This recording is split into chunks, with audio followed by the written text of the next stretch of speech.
알았어요. 저도 FA로 나가면 돼요. 버팅이다가 주급받다 이러면 되는데. 그러면 레비는 그래.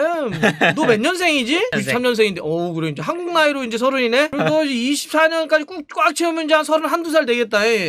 앉을 것 같아. 상대가 랩이다. 그러니까. 오늘은 또 이제 이런 그 요청이 있었습니다. 네. 네이버에 오늘 포털에 이런 기사가 있어요. 해리 케인이 토트넘과의 재계약을 거부하고 팀을 떠난다. 네, 거부했다. 거부했다. 네. 딱 이 제목만 봐도 섹시하죠? 자극적이죠. 따끈따끈하지? 네. 네. 이게 그냥 메인에 계속 걸려 있었어요. 네, 그렇죠. 그러면 이제 항상 우리 경이슈에서 네. 굉장한 이슈에서 많은 분들이 요거 좀 팩트 체크해달라. 이게 무슨 소리냐? 네. 갑자기 지금 맨시티 잡아가지고 분위기 좋아 죽겠는데 갑자기 그쵸. 왜 재계약 기사가 거부가 뜨냐? 왜 거부 기사가 나오냐? 네. 그래서 이거 일단 결론 어떤 겁니까? 결론은 아니다. 아니에요? 네, 그리고 이 기사 내에서 인용을 한 뭐 기사가 있어요. 뭐 어디에 따르면 이렇게 하잖아요. 그렇죠, 그렇죠. 거기 디 애슬레틱에 따르면 디애슬레틱은 좋은 데잖아. 그쵸. 좋은데? 좋은 데란 표현이 그런데. 신뢰도가 높은 심지어 온스테인이 쓴 기사입니다. 온스테인은 더 또 그쵸. 이름값이 네임드 기자고. 프리미어리그에서 가장 신뢰도가 높은 기자 중 한 명이니까. 그러면 얘네들이 잘못했다는 거야? 아니면 옮겨온 사람이 잘못했다? 옮겨온 사람이 잘못한 야. 거지. 축원이니? 이 기사를 보면 근데 재계약을 거부했다라는 기사 그 얘기가 단 한 줄도 없다. 한 줄도 없습니까? 그리고 제가 알기로는 이 디애슬레틱이 네. 요새 유료해야지 볼 수 있잖아요. 그렇죠. 어. 저는 유료 해갖고 제가 캡처한 거예요. 그렇죠. 네. 유료로 보죠. 네. 뭐 본 거지 그 친구? 아마 이제 보고 좀 자극적으로 꿈 꿨는데 그거 썼다. 자극적으로 좀 이제 각색한 거 아닐까. 그래요. 네. 그럼 내용은 뭐예요? 이 일단 디애슬레틱에 나와 있는. 내용은 네네. 이 케인이 네. 이번 시즌 토트넘의 상황을 보고 거취를 결정할 거다. 거치를 뭐 좀 근데 되게 무난한 얘기인데? 그리고 이제 재계약 논의를 지금 케인이나 토트넘이나 별 지금 시작할 생각을 안 하고 있다. 아직 안 하고 있다. 예. 그래서 사실은 이 케인의 계약 기간이 2024년 6월까지잖아요. 그러면 대충 한 2년 조금 더 남은 거네. 그렇죠. 그리고 이제 2018년에 6년 장기 계약을 했으니까 2024년이 된 건데 케인이 장기 계약을 해놓고 사실은 지난 시즌부터 나가고 싶어하는 마음이 좀 컸죠. 지난 여름이 특히 이제 피크였죠. 그렇죠. 그런데 이제 결국 못 나갔으니까 이번 시즌을 하고 있는데 이 케인의 목표는 이 기사에 따르면 우승에 대한 열망이 정말 강하다. 뭐 그건 사실 지난 여름에도 한번 얘기했죠. 그렇죠. 근데 커리어 한 번도 우승한 적이 없으니까. 그런데 케인이 토트넘을 사랑하는 마음도 크다. 어허. 그래서 토트넘에서 우승을 할 수 있는 요건이 되면 그런 여건이 되면 케인은 토트넘에 남을 생각도 크다. 그런 이제 기사입니다. 그러면은 뭐 사실 그동안 나왔던 거에서 아주 특별한 건 아니고. 그렇죠. 당연히 아까 현재 그 팩트 체크를 해줬을 때 토트넘도 해리 케인도 재계약과 관련한 어떤 액션도 취하고 있지는 않다. 그렇죠. 그런데 이제 그런 상태에서 뭐 이렇게 케인의 어떤 마음 정도를 지금 이야기를 한 건데 담은 건데. 그렇죠. 그러면 실제적인 움직임은 없다니까 재계약을 거부했다는 말은 더 성립이 안 되네. 그렇죠. 그래서 논의를 하지 않았는데 뭘 거부를 해? 이 내용 자체가 그냥 케인도 생각이 없고 토트넘도 사실은 케인이 생각이 없으니까 무리해서 추진하고 싶어 하진 않는다. 그러니까 협상의 생각이 없다는 거죠. 아직은. 아직 여름까지는 협상을 시작할 생각이 없다. 그러면 뭐 이런 얘기인데 이제 거부했다는 이제 그런 내용은 없습니다. 그런 내용 자체가 없네. 네. 그래서 또 없대요. 팩트 체크 해드렸습니다. 없대요. 그래서 그 기사에 좀 덧붙인 정보들이 뭐냐면 다만에 이제 케인이 지난 여름처럼 떠나고 싶은 마음이 다음 여름에도 있고 그리고 레비는 또 지난 여름처럼 케인을 떠나보내고 싶지 않은 마음이 있다면 케인과 레비가 지난 여름과 똑같은 마음이라면 이거는 이제 if네요. 뇌피셜 돌아가는 그렇죠. 뭐뭐라면 그렇다면 케인은 2023년까지 재계약 제한을 다 거부하고 아예 2024년에 FA로 떠날 생각도 하고 있다. 자, 이 얘기는 한마디로 이겁니까? 네. 지난해 여름과 같은 똑같은 상황이 벌어진다면 또 서로 뭐 남네 뭐네 하고 뭐 떠나주는데 나는 너 안 떠나고 돈 더 줘야 되고 막 이러면 나 알았어. 복잡해. 나 지난번에도 반성문 2번 써가지고 그렇죠. 반성문 썼지. 이것 때문에 막 지금 막 처음에 마상 입어가지고 나 진짜 올 시즌 초반에 죽을 뻔했거든요. 또 이런다면 그러니까 인다면이잖아. 네. 또 그런다면 전 그냥 FA로 꽉 채워가지고 이적료 없이 떠날래요. 이 얘기예요? 그렇죠. 그러니까 그럴 거라면 그렇게 갈 수 있다. 그렇죠. 그리고 이제 여기서 이제 조금씩 내피셜 해보면 최근에 이제 스타급 선수들이 팀을 떠날 때 재계약을 안 하고 FA로 떠나는 것이 하나의 좀 유행처럼 번지고 있죠. 그렇죠. 그러니까 계약 기간이 만료가 되면 계약이 끝난 거기 때문에 이적료 없이 가는 건데 그렇죠. 그런 현상들이 최근에 또 많아지는 거는 이게 코로나 사태가 좀 길어지면서 팀들이 돈이 많이 없게 되거든요. 그렇죠. 그러니까 뭐 주급 정도는 어떻게 맞춰주겠는데 이적료는 좀 주지 않으려고 하는. 그러면서 이제 이 선수 입장에서는 이적료가 발생을 안 하니까 그 이적하는 팀한테 그 이적 수수료를 먼저 많이 주고 많이 받고 여기다 연봉까지 더 좀 높여달라 이렇게 요구를 할 수 있으니까 최근에 이제 FA로 떠나가는 선수들이 많죠. 많아요. 네, 그래서 많아요. 케인도 그런 대상이 될 수도 있다라고 이제 하더라고요. 근데 이제 저번에 이제 보니까 재미있는 게 벵거가 이러한 현상을 예측을 하는 기사가 있더라고요. 아주 2010년 초반? 2000년대 초반인가에 이제 나중이 되면 한 10년이 지나면 나중에 선수들이 다 FA로 이적하는 현상을 볼 수 있을 거다. 이런 예측을 한 게 있더라고요. 그래서 와 역시 벵거가 좀 시대를 앞서보는 사람이긴 했구나. 그런 거는 참 뛰어난 것 같아요. 판도로 가는 거 보는 거는.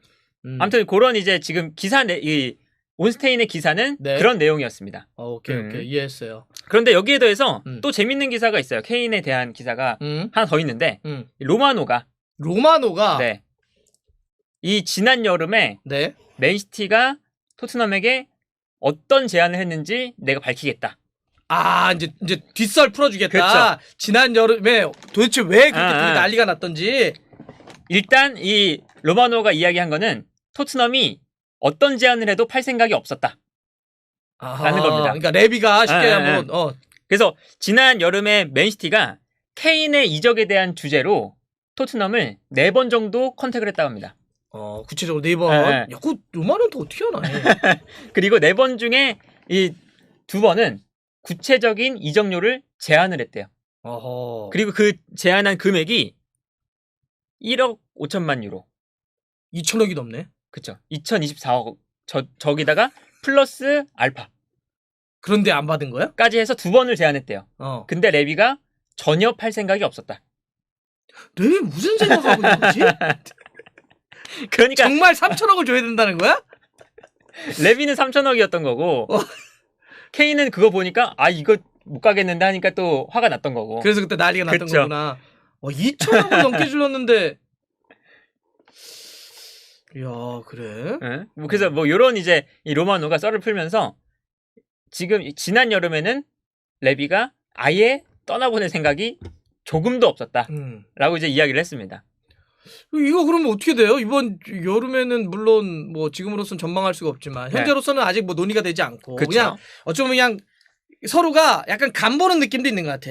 서로가 서로 패를 보이지 않고 야 이제 2024년 6월까지니까 대충 한 2년 조금 더 남았고 이번 시즌 끝나면 딱 2년 남는 거고 그러면 계약이 1년을 남게 되면 이제 팀이 굉장히 쫄리기 때문에 사실 2년 남았을 때부터 서로가 뭔가 이렇게 확 해가지고 뭘 해야 되거든. 그럼 정말 어떻게 해서 남기든지 아니면 정말 팔든지 지금 돈 받을 수 있을 때 해야 되는데 어떤 결정을 하려나? 제 개인적인 생각은 지난 여름 이적 시장에는 레비가 저렇게 할 수 있었다. 왜요? 어차피 계약 기간도 많이 남고 한 번 더 또 팔 수 있으니까 나중이라도 나중에 해도 저 가치는 그렇게 떨어질 것 같지 않으니까 그렇다면 이번 여름에는 최대한 내가 많이 불러보고 그래서 안 보내고 다음 여름 이적 시장에 는 그래도 이제 조금 보낼 가능성이 열리지 않겠나. 더 끌기는 조금 부담스럽겠지. 그렇죠. 이제 내년이 되면 진짜 이제 얼마 안 남잖아요. 내년으로 넘어가면? 그쵸. 그렇지. 그러면 진짜 그건 쫓기는 거니까. 그러니까 당장 이번 여름 이적 시장부터 사실은 케인이 조금 더 우위에 있는 입장이 되어가는 딱 시기니까 토트넘이 이제는 저 제안을 거부할 수는 없을 거다. 근데 왠지 그럼 일반적으로는 맞잖아. 일반 논에 따르면 그쵸. 2년째부터 시계가 째깍째깍 가면 이제 선수가 약간 버팅인다고 이렇게 이거 뭐 실팀 알았어요. 저도 FA로 나가면 돼요. 버팅이다가 주고받다 이러면 되는데 레비는 안 통할 것 같아. 해도 이제 마지막 날에 또 모드리치랑 베일처럼 막 마지막 날에 보내고 그럴 수도 있죠. 막 그러면 레비는 그래 너 몇 년생이지? 93년생. 93년생인데 그래 이제 한국 나이로 이제 30이네. 내년 되면 너 연봉 더 못 받아. 뭐 야, 그리고 너 24년까지 꽉 채우면 이제 한 31살 되겠다. 야, 우리 가수 안 될 텐데. 앉을 것 같아. 상대가 랩이다. 그러니까 앉을 것 같아.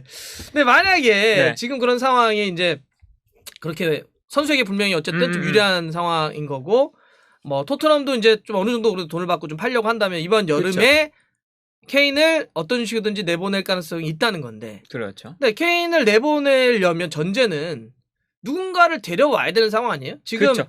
저희가 뒤에 사진을 준비했는데 손흥민, 베르바인, 루카스 모우라, 클룹세스키 다 공격 자원들이긴 하지만 완전한 톱의 해리케인을 대체할 위치는 아닌 것 같아서. 그렇죠. 그리고 저 4명의 선수들도 다 공통점이 최전방에 포스트 플레이를 잘하는 공격수가 있어야 더 빛을 발할 수 있는 선수들이죠. 그렇죠. 파트너십을 가지고. 네. 그렇기 때문에 이 토트넘이 다음 시즌에는 이제 다가오는 여름 이적 시장에는 그래도 케인을 어느 정도 판매할 수도 있는 그런 상황이 올 수도 있으니까 케인을 내보내게 된다면 케인에 준하는 조금 실력이 좋은 최전방 공격수를 무조건 영입을 해야 된다. 무조건 영입을 해야 된다. 그래서 이제 사실은 이번 시즌도 케인이 초반에 뭐 맨시티 간다고 훈련 참가하고 안 하고 이러니까 경기를 몇 경기 못 됐잖아요. 그런데도 지금 이번 시즌 현재까지 팀에서 가장 많은 출전 시간을 뛰고 있는 선수거든요. 해리케인. 네, 벌써 한 그쵸. 2,700분, 2,800분 정도 돼요. 그렇죠. 우리 어제 그 기록 봤지만은 요리스나 후이베르 뭐 다 합쳐도 그냥 그쵸. 어쨌든 모든 선수 다 통틀어 놓고 보더라도 해리케인이 독보적으로 출전 시간 1위였죠. 그만큼 이제 독보적인 선수다 보니까 이 선수가 혹시나 나가게 되면 그 빈자리는 너무 클 거다. 그래서 그 빈자리를 메울 수 있는 공격수를 이제 토트넘도 지금부터라도 조금씩 물색을 해놔야 되지 않겠느냐. 이번 여름이 뭔가 되게 좀 요동칠 가능성이 있겠다. 그렇죠. 음바페 일단 갈 가능성 크고. 그렇죠. 홀란드도 마찬가지고. 그렇죠. 케인도 이제 이렇게 되면 또 연쇄 이동을 할 수 있는 가능성도 있고. 그러겠구나. 네. 손흥민 선수도 어쨌든 좀 더 파트너가 있을 때 더 폭발력을 더할 수 있으니까.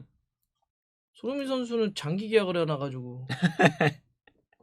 케인도 마찬가지죠. 뭐 케인도 사실은 나가고 싶었으면 그 2018년에 6년 재계약을 했으면 안 되는데 그때는 이제 막 토트넘이 막 또 잘 나가고 갑자기 하니까 우승에 대한 또 가능하겠는데 해서 이제 6년 계약을 한 거잖아요.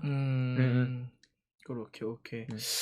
자, 그렇습니다. 그리고 이번 일단 정리를 하자면 해리케인은 현재로서 뭐 지금 기사와 오늘 돼서 좀 시끄러웠던 재계약을 거부했다라고 하는 건 팩트 체크 아니다. 아니다. 그건 아니고 또 하나는 만약에 그럼에도 불구하고 해리케인이 계약 기간을 고려했을 때 이번 여름에는 뭔가 떠날 가능성도 있다. 그렇죠. 그렇게 됐을 경우는 스트라이커의 유럽 시장에서 대단한 연쇄 이동이 일어날 수 맞습니다. 가능성이 있다. 이 정도로 정리가 되겠네요. 저것도 있겠다. 다음 시즌 챔피언스리그를 가냐 못 가냐. 그렇죠. 그거 이제 케인이 그걸 보는 거죠. 그러네. 그 부분이 그러니까 그 챔피언스리그를 가게 되면 돈이 들어올 거에 대한 기대치가 있기 때문에 그거에 따라서 만약에 우리가 가서 무조건 거기서 성적을 내야 된다고 한다면 많이 또 한 번 케인을 잡아 액션할 수도 있고 뭐 아니고 그럼에도 불구하고 떠난다고 한다면 챔피언스리그까지 병행을 해야 되기 때문에 조금 더 돈을 투자해서 선수들을 보강할 가능성이 있고. 그렇죠. 챔피언스리그가 어쨌든 대단한 여기서도 역시 맞아요. 초점이 되겠네요. 그 부분은. 토트넘이 이제 다가오는 수년 경기들을 치르는 게 일단 엄청 중요해졌죠. 그러네. 역시 챔스가 아주 관건. 이렇게 되겠네요. 이렇게 한번 정리를 해보는 걸로 하겠습니다. 예.